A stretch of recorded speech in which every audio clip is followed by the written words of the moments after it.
At the Roselle Center for Healing, we care about your health and want to help you take your health in a new direction, far from drugs and surgery. Knowledge is the key to optimal wellness and control of your health. We offer free health education on chronic health conditions and natural integrative medicine treatments. Register for free today. Attend How Fertility Markers Predict Your Future on Wednesday, November 19th at 6 p.m. Space is limited, so register today. Call 703-698-7117 or visit rosellecare.com.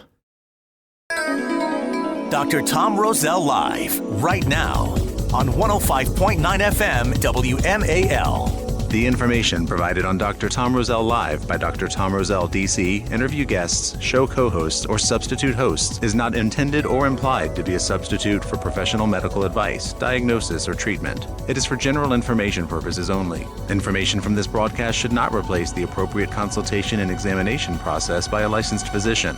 Always consult your own physician prior to changing any current medical directive or prescription.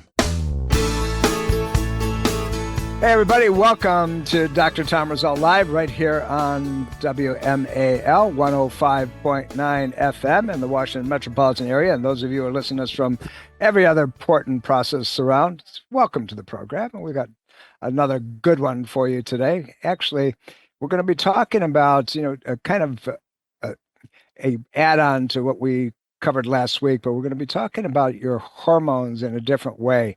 Where do they really how are they produced, and how do they flow, and how do they interact, and what does that mean to you? Because this is leading into a program that we're going to be doing at the Roselle Center coming up on the 19th of November at 6 p.m. And we're going to talk to you about hormones predicting your health and your longevity, and why sometimes you feel like hell and nobody knows why, and they're finger pointing at all kinds of things. But this is very specific. We're going to be talking about how hormones are initiated, how your body signals them properly, and more importantly, if they're not working the way it's supposed to, why is that? Not just throwing the kitchen sink at it, but can they be tweaked and regulated and so forth? And the short answer is, you betcha. You just have to understand what's really taking place and what's going on. So having said that, let's get in the program. But again, I want you to make sure you register for that class if you'd like to know why things aren't working the way they're supposed to, why the regulatory mechanisms in your system aren't doing what they're supposed to be doing. And by the way, guys, this comes down to why you can't have any kind of intimacy, because that ODD that's bugging you is getting ugly and nobody seems to be able to do what it needs to get done. We shouldn't be in a society that needs Viagra and Cialis and other kind of enhancing medications if we're playing the game the right way. The game is us. It's our bodies. It's the way it happens. But let's talk about this hormonal flow and what really takes place. It's really important that you understand it. So,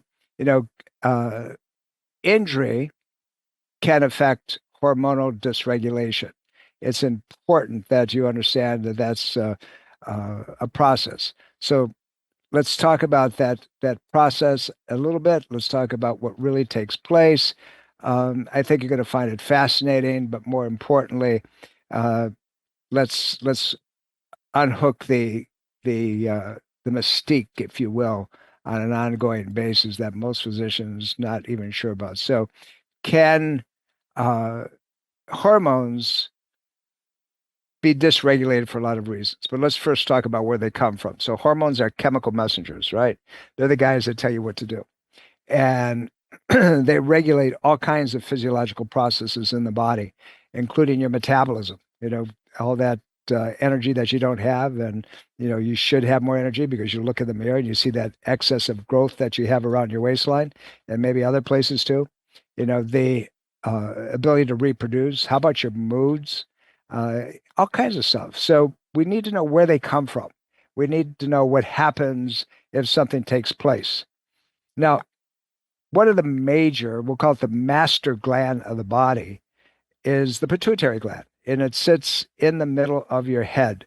Now, you can find it, actually, if you took your thumb and you put it in your mouth and you went to where the hard portion of your palate, the upper portion of the palate, and the soft portion of the palate, where they meet, just above that, there's a saddle. It's called the sella turcica. And it simply means saddle. The pituitary sits in there.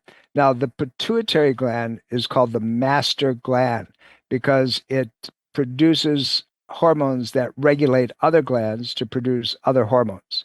But it sends out things like growth hormone. It puts out things like thyroid stimulating hormone. It puts out things like adrenal corticotrophic hormone, ACTH. And then we have things like FSH, follicle stimulating hormone, luteinizing hormone. They all do different things. So you can see why the term master gland is involved in this identification of the pituitary. So let's just talk about that for a second, and then we'll take it one step down. So if it produces something called TSH, then what does that do? That triggers the thyroid, and it produces a thyroid hormone, another hormone, right, called thyroxine, T4. That's the major one. 80% is T4, 20% is T3. Now, that hormone regulates all kinds of energy levels and your metabolism and heat sensations, everything. And if it's not working the way it's supposed to, metabolism goes down the sweet spot, and guess what? You start puffing up and putting on weight and holding water. Now, the next hormone, that adrenal cortical stimulating hormone, that downregulates to something called your fight-flight system, your adrenal glands. Now, those guys are located on top of your kidneys, and they produce hormones like cortisol, and it helps manage all kinds of stress patterns, and adrenaline, which kind of gets you in the place where you're going to fight the tiger, the fight-flight reaction that everybody talks about. So major triggers, major properties, all regulated from pituitary. Then you have the pancreas. The pancreas produces not only insulin, but also a hormone called glucagon. And we can measure that by other side events, neurotransmitters and amino acids and digestive enzymes and things like that. But the insulin and glucagon hormonal pathways help regulate blood sugar. It's like the gas in the brake, but it can be altered and irritated because of the adrenal system. Then we have your gonads, right? Guys, the testicles, and ladies, ovaries, and so forth. And they produce estrogens and testosterones, and they're crucial for, development and reproduction and so forth. But guess what, guys? You need estrogens as well. Ladies, you need testosterone as well. Ladies, your testosterone is produced in your adrenal cortex, that outer shell. Now we're back up to that adrenal system again. That's triggered by something called ACTH. So look, if those things are so intimately involved, then it says that one system can dysregulate the other systems. The hypothalamus produces a releasing and inhibiting hormone that controls the pituitary gland's release. Isn't that interesting? Now, there's one other that I want you to really think about, and this is the one that controls all circadian pathways. What's the circadian pathway? A circadian pathway is peaks and valleys.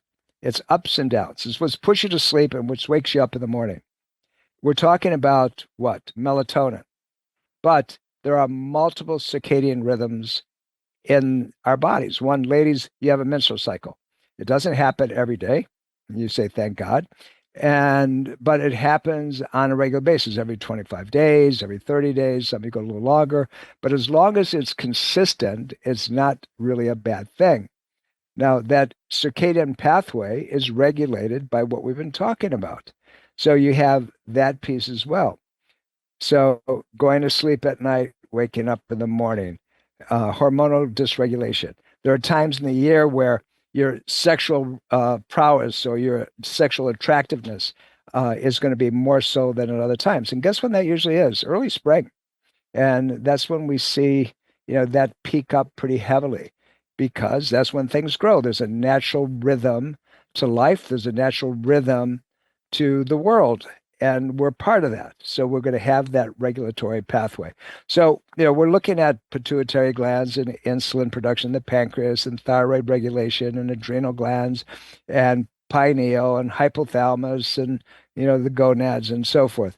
So these hormones, and this is what I want you to understand, these hormones do a lot of different things. We touched on it a minute ago, but they regulate metabolism. Hormones like insulin and glucagon. Remember I said, brake and accelerator.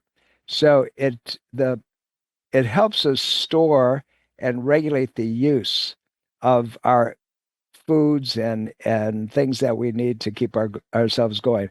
Growth and development. Growth hormone stimulates growth tissue and increases bone density. And it also helps influence sex hormones and maturation and reproduction. Seems to be important, right? So that sits as well in the pituitary. And if there's any injury to the head, if there's any injury to the covering of the brain called the dura, this is hard, like saran wrap type of thing, that will make a difference. If there's any injury to it, then guess what, guys? You're going to suffer with ED, and none of those drugs are going to work for you. There's a balancing act. It's called homeostasis. This is what hormones do. Hormones help maintain an internal regulation, regulating your blood pressure, your fluid balance, your electrolytes, things that initiate other actions within the body. So that balancing act, this normal regulation that we call a homeostatic or homeostasis balance, is regulated by your hormones. So if they don't work by triggering one to the other, or if they get dysregulated because one gets too high or the other one gets too low, then you got a problem. And sometimes we just throw, a bunch of other stuff at the problem instead of trying to figure out why it's not working. I don't know about you, but it's not the way it should be done if you think through the process, right? How about mood and behavior? Hormones like cortisol and adrenaline, which we touched upon just a little bit, affect stress response and emotional regulation. So if your cortisol levels up, your stress hormone, and your adrenaline is up because you're constantly in a state of fight flight, do you think that maybe you're going to be a little irritable, that you're going to be like a quick switch that's ready to bite and snap at people? We talked a bit about the sleep cycle, and that's just one of the regulating circadian rhythms that the body has, and a very complex, if you will, signaling mechanism that involves feedback loops inside your body. One thing says, okay, I've had enough, and it signals the other to shut it down.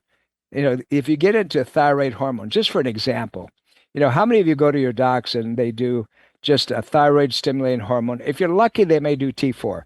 In today's world, they're doing T3 because they're saying, well, that's the active hormone, which it is, but it's a percentage of the other ones as well. So if you look at that T3 level, the next thing you have to know is it getting into the system.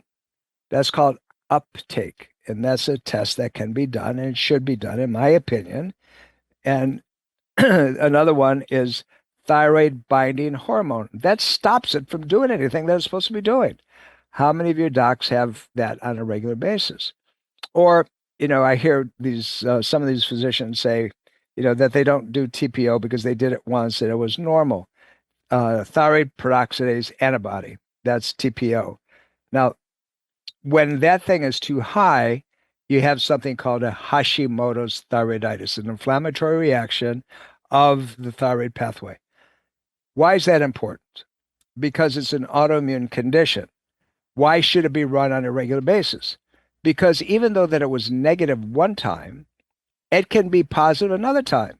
And you need to know what that signaling is. A lot of times, docs who are very well-meaning, and I say that with due respect because there's some really good people out there, but sometimes they don't run a test if they don't understand the application of it and what to do with it or where it's coming from.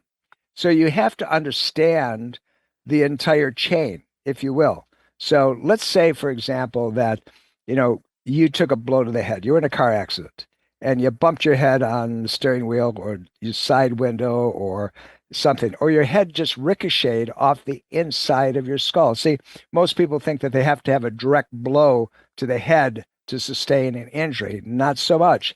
A whiplash can be devastating either on a structural turn, a rotational turn in a high velocity, or in a forward backward motion without having their head touch anything, because you have a buffering area between the brain and the skull. But if the head is forced forward enough or backwards enough, then you're going to injure the brain, potentially injuring the down regulation of these hormones that we're talking about. And then we don't think it's a big deal. We have maybe a mild concussion. We didn't know where it came from. It goes away. Now your eyes start working the way they're supposed to. Your balance is not bad. But the internal piece may be problematic. And when that internal piece is problematic, now we have a real problem on our hands. So little things that take place can end up with big problems over a period of time.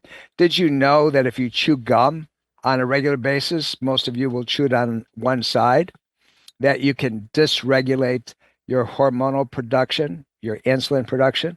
So gum is sweet. Even say, well, it's a natural sweetener. It's still going to trigger your pancreas to work harder, because that regulatory pathway is going to say, oh, we have something sweet, so we have to produce what? Insulin. And we have to use up some of the other nutrients, the zinc and the copper and the chromium and so forth, that help produce that and help balance it out. So we're talking about balancing. We're talking about functions that hormones play in the body, and all of a sudden they stop working the way they're supposed to. What happens if you have external estrogens that you're absorbing into your body?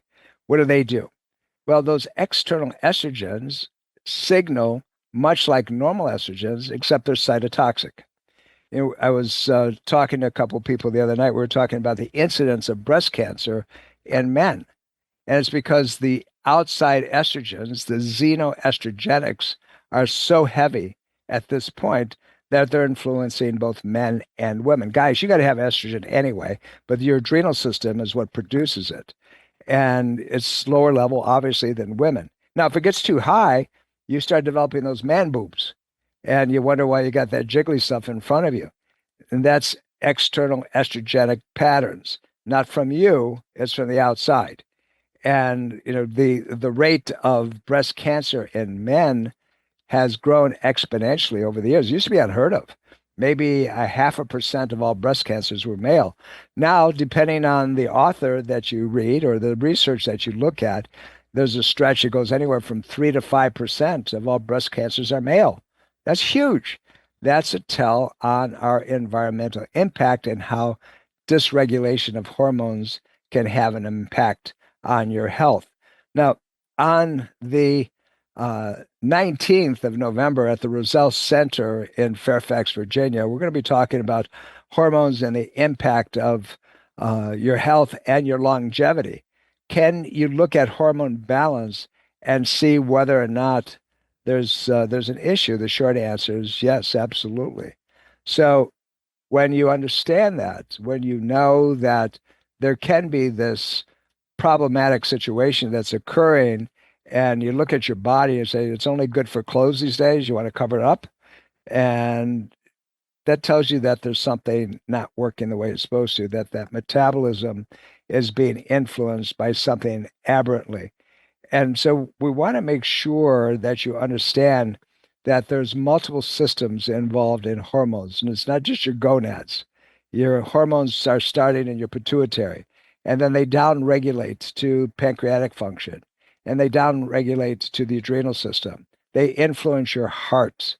We're going to talk about something called vitamin D3 when you come into the program, and I'll mention it on the program here as well.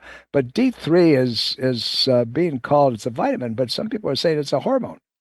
And so why is that? What does it do? What does it do besides keep your bones dense? Well, if your bone density is good, it may not just be your D3. We talked a little bit a minute ago about estrogens in bone density, but D3 directly plays it, but it has a role in immune system. It has a role in other neuroregulatory pathways. So would you like to know how to fix that? Wouldn't you like to know if those injuries, that pain that you have in your low back, is a continuum of, what's causing your gonads not to work? We have, interesting, a lot of women in childbearing ages, they'll come in and they have low back pain, and somebody referred them in, and because, our guys are really, really good at getting rid of that kind of stuff. And so they start treatment, and they'll tell the doc, hey, doc, listen, I didn't say anything to begin with, but my menstrual cycles have been awful. I have pain all the time, and, sometimes they're 28 days, sometimes they're 30 days, and I don't have that problem anymore. My pain in my last cycle was almost non-existent. Could that have something to do with my low back? Yep. And that pain that they had, that discomfort they had was problematic. Here's another piece. Ladies, this one's for you. If you're an athlete and you go play golf, you play tennis, or you hit the gym, you like to do CrossFit, you want to push yourself, but all of a sudden you're noticing that, you're having problems with your joint spaces, particularly your knees. Why is that? Well, here's a clue. If you work out when your estrogen levels are high, it's called ovulation period, right? Your luteal phase, the rupture of the egg, the estrogen levels go high, and you work out really, really hard then. You increase your risk of ligament damage. And the literature is very finger pointing towards this, but nobody tells you about it because they don't think through the process.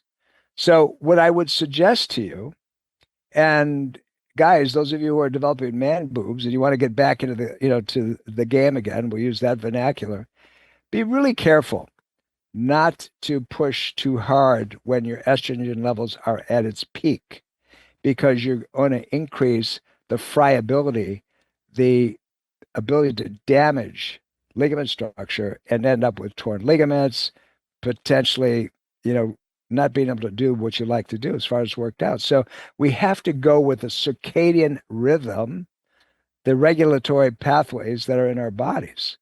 If we ignore that, we have a problem. So we need to know, hormonal origination, and we need to know functions of hormones. We're living in a society, unfortunately, that is very dysregulated, causing things to show up where they didn't before, or they show up much more rapidly than they did before. And the step one is understanding how these things come about. Step two is what can be done in a natural way to fix it. I want you to think through the injuries that you may have taken place over time. Blows to the head affecting that pituitary gland. Blows to the back of the head affecting the pineal gland. Blows to your middle back injury, back pain, can affect the adrenal system, the pancreas, can affect the gonadal area. Had a patient when I was an intern that was a long haul truck driver. And this guy, had back pain, would just never go away. And found out that he was sitting on a wallet for hours and hours a day that was about 3 inches thick. So what was happening, it was jamming his low back and causing this leg pain, but it was also causing him to have ED. Once he took that out, we fixed his back, and guess what? Willie started working again. But I want you to realize that injury can be profound, and we'll talk about that more as we go on, but the things that you can do about it, and more importantly, get yourself back to health. Don't forget, November the 19th, 6 p.m. at the Roselle Center for Healing. Register today. Go to drtomroselle.com and get it done.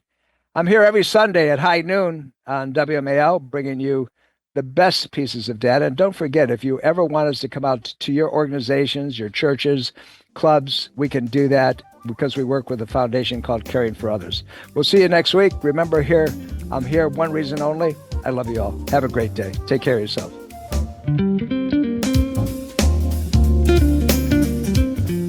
Breast cancer is a major health risk to all women. It can silently grow uninterrupted for years. The Thermography Centers of Fairfax reminds all women to conduct monthly and annual breast exams. Consider a thermography scan from the Thermography Centers as an adjunct to your routine breast exams. Digital infrared thermal imaging is safe and non-invasive. For more information and to schedule an appointment, call 703-520-7591 or visit thermographycenters.com.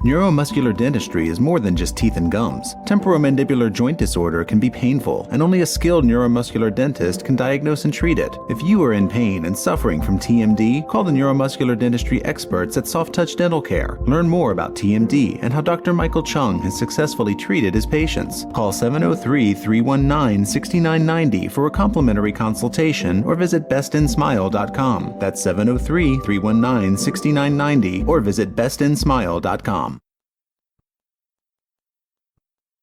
At the Roselle Center for Healing, we care about your health and want to help you take your health in a new direction, far from drugs and surgery. Knowledge is the key to optimal wellness and control of your health. We offer free health education on chronic health conditions and natural integrative medicine treatments. Register for free today. Attend How Fertility Markers Predict Your Future on Wednesday, November 19th at 6 p.m. Space is limited, so register today. Call 703-698-7117 or visit rosellecare.com. This is Dr. Tom Roselle. After 43 years of practice and over 1 million patient visits, the Roselle Center for Healing knows what works and knows how you can take control of your health and wellness. My team of doctors practice 21st century integrative medicine. Whether you suffer from chronic pain and fatigue, allergies or headaches, we can help. Take charge of your health before it's too late. Make an appointment today. Call 703-698-7117 or visit online at rosellecare.com. That's rosellecare.com.